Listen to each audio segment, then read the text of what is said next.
Atau juga boleh keluar negeri. Kan kita punya program dari KSLI ya.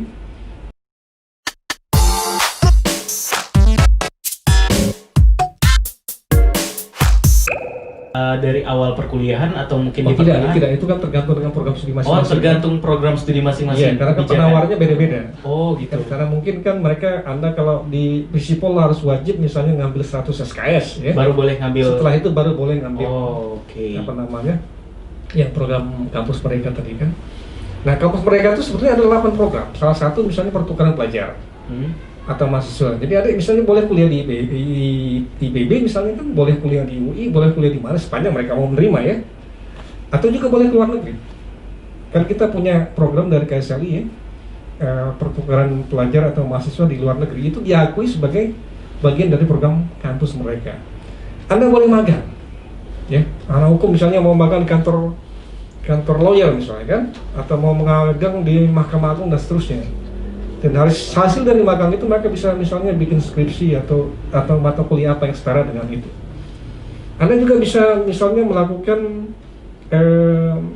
entrepreneurship, ya, bikin bisnis plan, kemudian dinilai itu kayaknya setara dengan apa namanya kampus mereka. Anda juga misalnya boleh ikut penelitian dosen. Aku mau jadi peneliti misalnya, kalau mau magang sama dosen, ya, itu juga dinilai. Dan ada juga misalnya kan dari kawan-kawan dari FKIP ya, aku mau ngajar deh di SMP, di SD, magang di gitu. SMA gitu kan. Iya. Dan itu bisa dinilai sebagai bagian dari program kampus mereka. Jadi sebetulnya kampus mereka itu kan sudah ada di kita, tetapi selama ini tidak formal dan tidak dilembagakan, dan juga mungkin aturan jumlah SKS-nya tidak terukur seperti yang sekarang ini. Jadi poinnya adalah kampus Merdeka itu ingin membuat mahasiswa mengenal dunia kerja dengan lebih baik. Oke. Kalau misalnya ada 8 program itu ya, macam-macam programnya, dari menjadi wirausahawan, kemudian juga misalnya mengajar, atau KKN. Nggak seperti sekarang lagi, KKN-nya tematik tuh. Ya. Saya mau KKN 5 bulan di desa ini misalnya kan. Oh, itu Mau boleh. mengembangkan apa itu boleh, dan itu dihargai senilai kira-kira 20 SKS. 20 SKS. 20 SKS atau maksimum 3 semester, ditempuh dalam 3 semester. Jadi poinnya kampus Merdeka itu adalah ingin membuat mahasiswa lebih mengenal tentang dunia kerja, ya. Nah itu. Nah sayangnya program ini hanya untuk S1. Untuk S2-nya enggak? S2 tidak. Tadi kan Oke. juga ada anak vokasi ya. Vokasi tidak, karena vokasi dianggap sudah melakukan apa namanya link and match dengan dunia usaha, kan mereka lebih banyak prakteknya dibandingkan dengan teorinya kan. Jadi program ini khusus dilancarkan untuk anak S1 non kesehatan, ya. Jadi kawan-kawan dari kedokteran, farmasi, kebidanan, keperawatan itu nggak masuk dalam program ini. Oke, tadi maaf Bapak dipotong Iya. sedikit untuk yang katanya 20 SKS selama 3 semester. Maksimum 3 semester. Maksimum 3 semester. Iya. Nah, apakah nanti yang SKS normalnya akan ada pengurangan atau tetap itu terus ditambah 20, atau dengan adanya yang 20 SKS itu, SKS yang normal itu dikurangi begitu? Iya, iya. Jadi gini, kita sekarang sedang menyusun panduan ya. Iya. Draftnya sudah ada, Mhm. sedang disosialisasikan panduan tentang Merdeka Belajar, Kampus Merdeka Unit. Mhm. Itu ketua penyusunnya adalah Pak Suharyanto dari Fakultas Pertanian, melibatkan semua pimpinan yang ada di unit, dari rektor sampai ke dekan, kemudian juga WD1 sampai ke ketua prodi. Nah sekarang itu sedang digarap di FGD kan dengan prodi. Nah itu kan nanti prodi akan menyusun kurikulum baru. Oh. Kurikulum baru itu misalnya untuk menjadi sarjana di bidang pendidikan misalnya kan, Iya. di aktif kan, maka minimum SKS itu misalnya 100 atau 110 kan. Mhm. Nah selebihnya itu, misalnya kan untuk menjadi satu kan 144 kan, Iya. itu ada yang bisa ngambil di tempat lain. Oh, jadi Sebagai penunjang core-nya kan, core untuk Hmm. menjadi sarjana pendidik itu adalah misalnya 110 SKS kan. Sisanya misalnya 30 SKS, 34 SKS itu boleh ngambil ke tempat lain. Aku mau mengembangkan wawasan saya di bidang ekonomi. Oh, jadi itu nanti Aku mau dikembalikan mengembangkan ke wawasannya di bidang pertanian misalnya kan. Iya. Nah itu dikembalikan ke prodi masing-masing. Oke, dikembalikan ke prodi masing-masing Yang untuk akan kebijakan. merancangnya. Yang kebijakan untuk secara spesifik. Betul, iya. Tapi rambu-rambunya itu adalah senilai 20 20 SKS, ya kan? Atau diambil dalam maksimum 3 semester. Oke. Kira-kira kapan itu bisa terlaksana, Pak? Nah, ini kurikulumnya kita lakukan untuk anak baru. Anak baru tahun 2021 bukan yang sekarang. bukan yang sekarang. Bukan yang sekarang, tapi program itu sudah berjalan. Cuma wajibnya itu untuk anak baru nanti 2021. Masih lama ya. Tapi sekarang sudah berjalan. Sudah kita akan terapkan di semester baru. Tetapi aturan itu khusus berlaku buat anak baru. Jadi nggak diwajibkan dulu untuk yang Tidak. Yang lama, yang sedang berjalan itu tidak diwajibkan. Tapi mereka boleh mengambil itu. Ya. Misalnya magang masih boleh. Jadi untuk teman-teman yang bingung tadi, ini udah dijelasin Kampus Merdeka. Jadi untuk yang masih bingung Kampus Merdeka itu apa, sebenarnya Kampus Merdeka itu lagi disusun dan dirancang ya Pak? Panduannya ya. Iya. Jadi untuk lebih jelasnya jadi, program tunggu ini aja. kan program nasional. Dan setiap kampus tuh jadi bingung, ini maksudnya apa gitu loh, merdeka seperti apa sih? Apakah sebebas-bebasnya gitu kan? Nah setiap kampus sekarang itu semua merancang ini, tetapi kita UNI tidak mau tergopoh-gopoh, karena kita ingin menyiapkan misalnya kurikulumnya seperti apa, dan kurikulum itu dirancang oleh setiap program studi kan? Nah oleh sebab itu tadi kita sudah rapat dengan pimpinan, dengan WD1, dengan Ketua Prodi, sepakat di UNI bahwa kita akan menerapkan itu secara penuh di angkatan baru 2021. Angkatan sekarang pun kita belum siap untuk anak yang baru 2020. Oke, jadi masih dipersiapkan 1 tahun sematang-matangnya. kita mempersiapkan itu, insya Allah tahun depan akan bisa berjalan dengan baik. Nggak usah terburu-buru, yang penting Ya, matang. misalnya gitu. gini ya, adek Pak, saya kan mau ini nih, mau kuliah 1 semester misalnya di UI kan. Nah, apa yang diambil, berapa UKT-nya, siapa yang bayar UKT-nya, itu kan harus kita bicarakan nih. Kan UKT itu kan uang kuliah tunggal kan.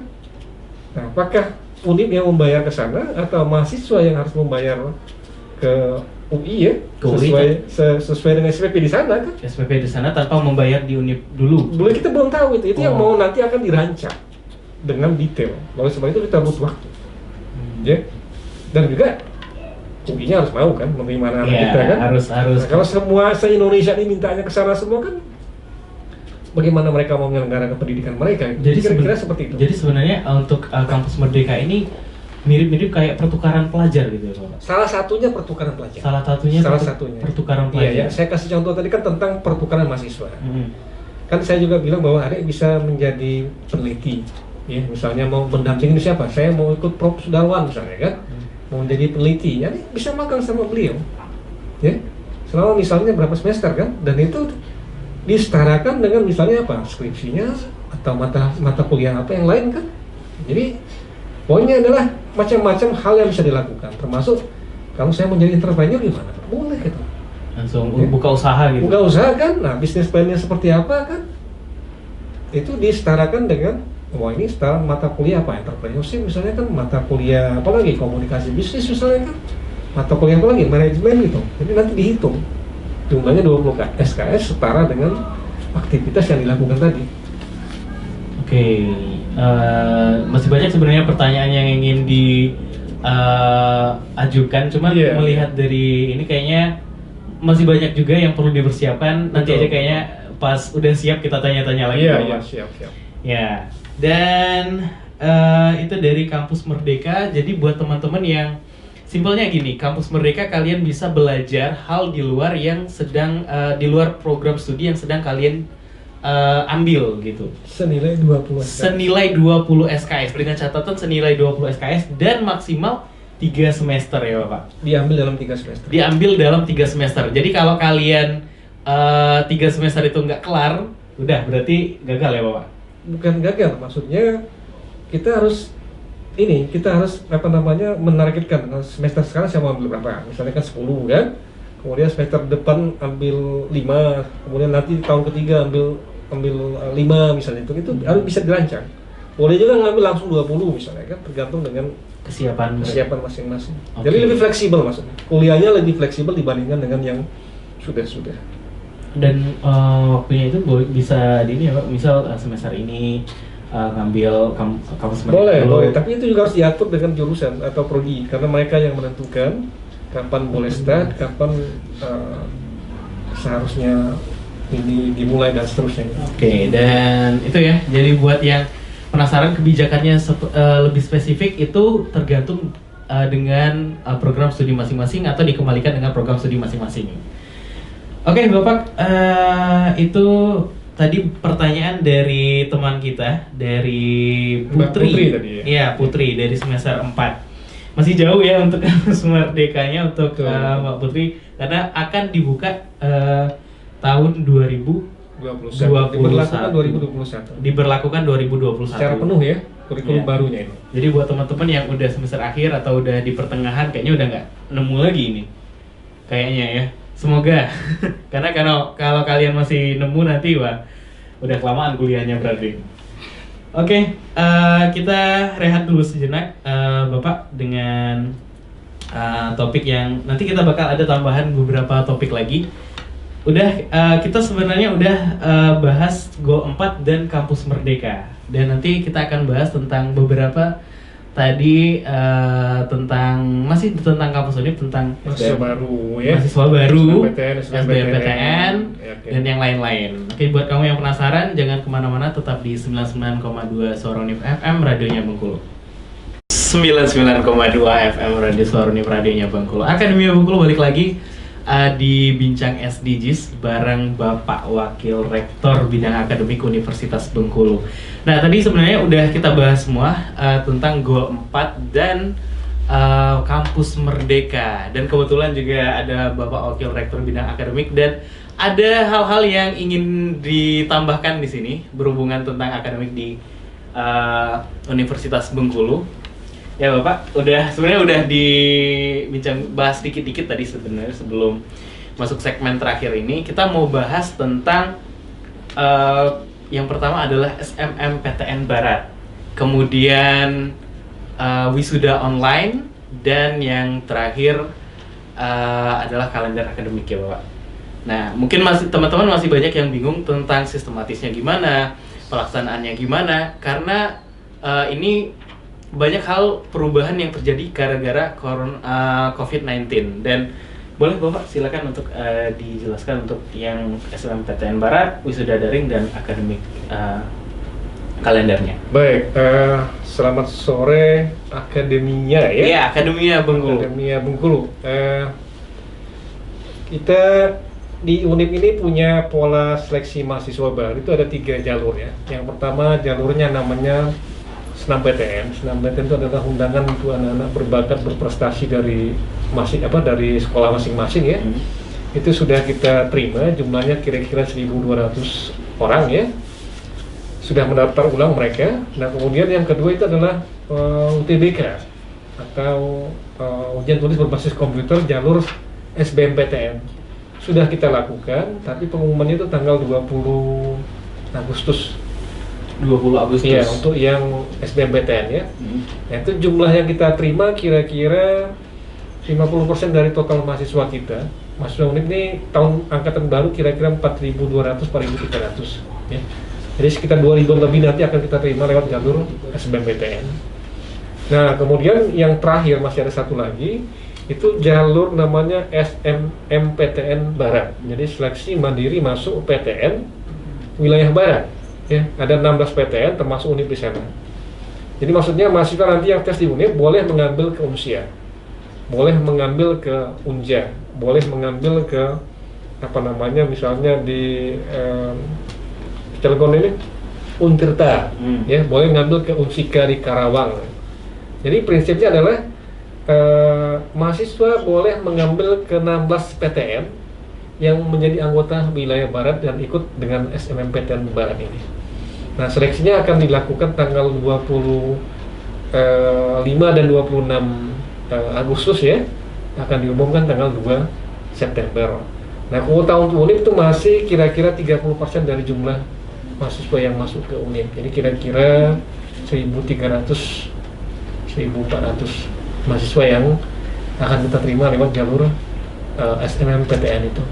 Nah, jalur ini menjadi penting karena untuk ikut UTBK kan banyak mahasiswa atau calon mahasiswa yang sudah meninggalkan sekolah tidak dapat informasi itu.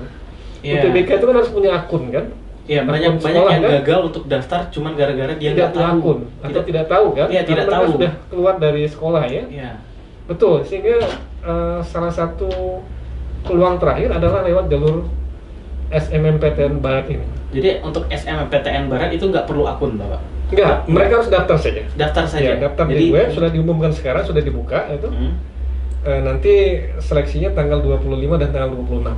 Ya. Nah, untuk SMMPTN kali ini kita juga menawarkan kepada anak-anak di daerah kita ya, di Indonesia ini, anak-anak berbakat yang berbakat di luar akademik, maksud saya misalnya prestasinya olahraga, seni, agama dan segala macam, untuk masuk di jalur mandiri. Tapi kalau tempo hari mereka tanpa tes kan, tahun-tahun sebelumnya kan.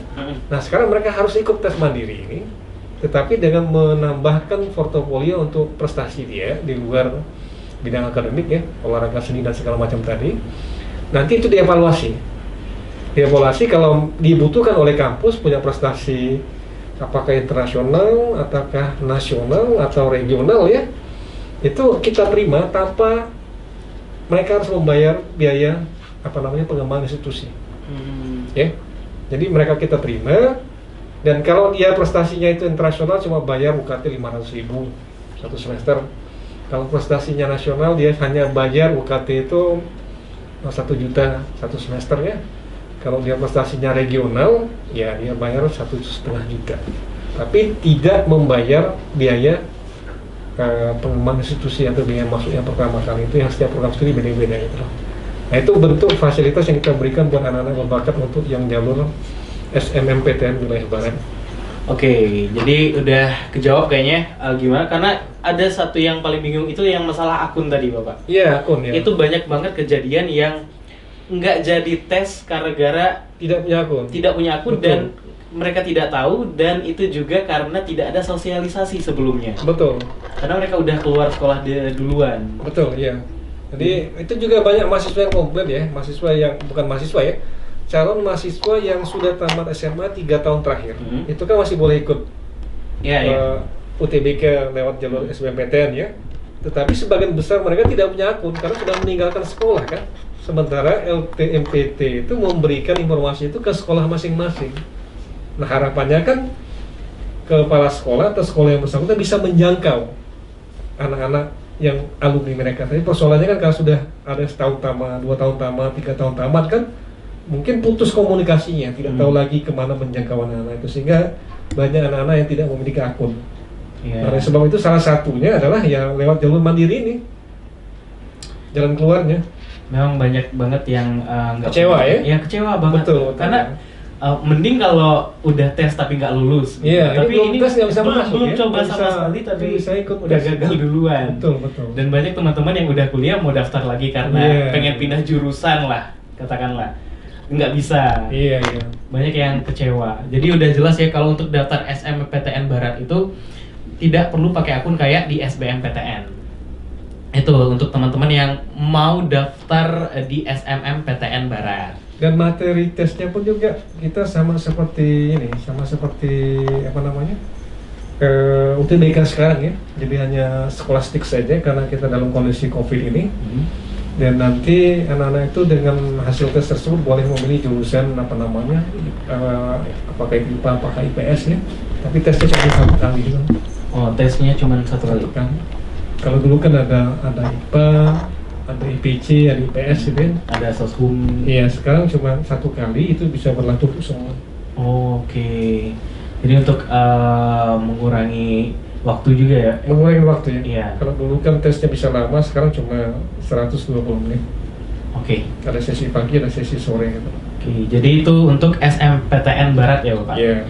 Oke, kita masuk ke pertanyaan yang kedua yang tadi udah dipesankan.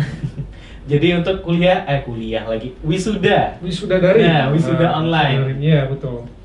Jadi wisuda daring ini kita akan melakukannya sebanyak 2 kali. Yang kemarin kan tertunda, yang wisuda April ya. Itu akan kita lakukan wisuda juga di bulan Agustus, tanggal 5. Kemudian nanti juga tanggal 26 dan 27 juga akan, kita majukan lagi itu karena terkait dengan ada ujian mandiri tadi ya, 26-27 itu dimajukan 1 minggu. kuliah daring itu, wisuda daring itu prinsipnya gini. Daring itu kan ada yang full. Kita udah melihat berbagai kampus yang sudah melaksanakan wisuda daring ya. Jadi ada yang betul-betul daring, artinya rektor sama senat sama mahasiswa itu berada di tempat masing-masing. Tapi itu bukan opsi yang kita pilih. Opsi yang kita pilih adalah pimpinan akan berada di satu gedung universitas, kemudian nanti gedung B, ya. Kemudian petugas juga di sana. Tetapi mahasiswa itu ada di kantor masing-masing, ada di tempat masing-masing, ada di rumah masing-masing. Di rumah masing-masing. Di rumah masing-masing. Ya, karena akan prosedur COVID ini ya. Dan itu juga kita akan meng-hire semacam IO yang akan menyelenggarakannya. Nanti kita hire dari luar ya, bagaimana melaksanakan tes wisuda daring itu. Jadi prinsipnya nanti rektor, dekan-dekan dalam satu ruangan, sementara wisudawatnya di rumah masing-masing.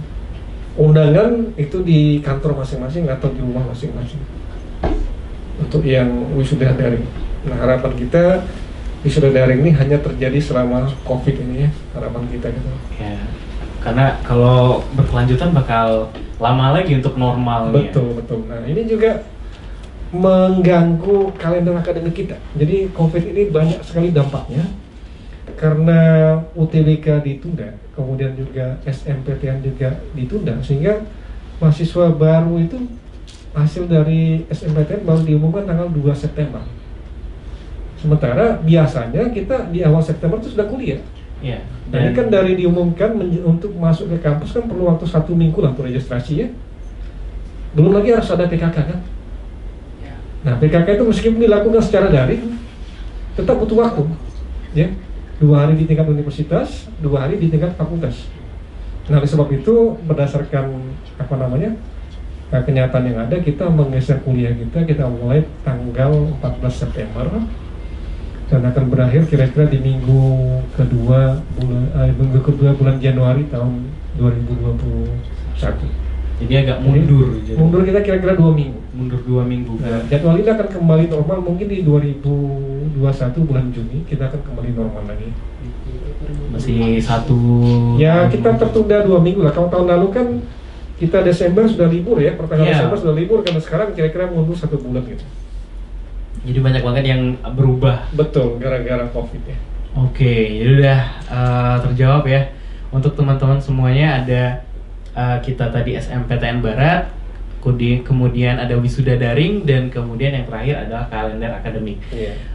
Mau gimana lagi, itulah yang terbaik ya Bapak yang kita usahakan untuk tetap yang tujuan pertama tadi adalah pendidikan berkualitas. Iya. Ya, itu intinya itu memudahkan, jangan sampai kita itu terhambat proses studinya. Betul. Itu yang paling penting, dan semoga teman-teman di sini masih semangat walaupun kondisi yang kurang bersahabat. Harus semangat. Ya, walaupun kurang bersahabat, kita harus tetap semangat, manfaatkan yang udah ada, apalagi sekarang dari pihak SDGs dan juga Bapak selaku Wakil Rektor Bidang Akademik juga udah banyak sekali hal-hal yang dipermudah. Jadi nggak ada lagi alasan untuk kita males-malesan. Tadi ada tempat. Pesan saya terakhir deh ya, sebelum kita tutup ya. Ya. Kemampuan beradaptasi dengan lingkungan baru termasuk COVID ya, itu adalah salah satu skill yang paling dibutuhkan untuk survive di dunia kerja maupun di dunia industri. Jadi maksud saya kemampuan itu harus kita raih oleh mahasiswa kan. Coba lihat sekarang, emak-emak yang biasanya jualan di tradisional itu udah mulai jualan online gitu, ya kan? Jadi kita pun mau tak mau juga harus melakukan improvisasi yang luar biasa. Jadi jangan dijadikan kuliah daring itu sebagai beban, justru itu memicu kita bagaimana kita memanfaatkan revolusi teknologi ini plus situasi COVID ini supaya kita bisa tetap belajar dengan baik gitu. Jadi kita mulai berimprovisasi terus gitu. Oke, dan itu pesan saya. Ya, terima kasih Bapak untuk pesannya, semoga Sama-sama. nanti bermanfaat bagi kita semua, apalagi untuk teman-teman mahasiswa, teman-teman akademia yang sedang berjuang bersama untuk mengembangkan Goal 4 tadi yang untuk pendidikan berkualitas, dan juga Kampus Merdeka tadi ya Bapak, tentang pembahasan kita hari ini. Terima kasih Bapak sekali Sama-sama. lagi untuk kehadirannya dan ilmunya dan juga pencerahannya tentang keraguan dan kemudian hal-hal yang membingungkan yang akhirnya kami menjadi lega dan tetap semangat, itu yang paling penting Bapak. Semangat. Dan kita bakal bincang SDGs lagi di minggu-minggu selanjutnya. Jadi buat kamu semua jangan khawatir karena bincang SDGs bakal balik lagi di minggu-minggu selanjutnya dengan topik-topik yang menarik lainnya. Dengan ini baru goal 4 dan masih ada sekitar 13 goal lagi yang belum kita bahas. Jadi buat kamu semua sabar ya. Oke, terima kasih Bapak untuk kehadirannya sekali lagi, dan saya Nofri Ferdiansyah pamit undur diri dari ruang dengar kamu. Akhir kata wassalamualaikum, see you next time and bye bye.